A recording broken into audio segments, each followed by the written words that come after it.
রমজান সামনে, এবারের রমজানে টার্গেট নাও 30 দিনের রোজার মাধ্যমে দিল থেকে আল্লাহর কাছে এইভাবে 30টা দিন হাতে গুনে তুমি আল্লাহর সাথে ওয়াদাবদ্ধ হও যে আল্লাহ 30 দিন আমি রোজা রাখবো, এবং যৌন চাহিদা, লজ্জাস্থানের চাহিদা, অশ্লীলতা, বেহায়াপনা, নর্তকী, নাচ গান, উলঙ্গ ছবি দেখা, নারীকে নিয়ে চিন্তা ভাবনা, মেয়েকে নিয়ে অশ্লীল চিন্তা ভাবনা, অবৈধ কোনো প্রেম সম্পর্ক, হারাম কোনো রিলেশন,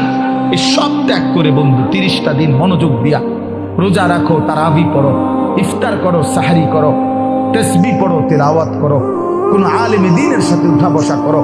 ইমাম সাহেবের সাথে সম্পর্ক করো। ইনশাআল্লাহ দেখবা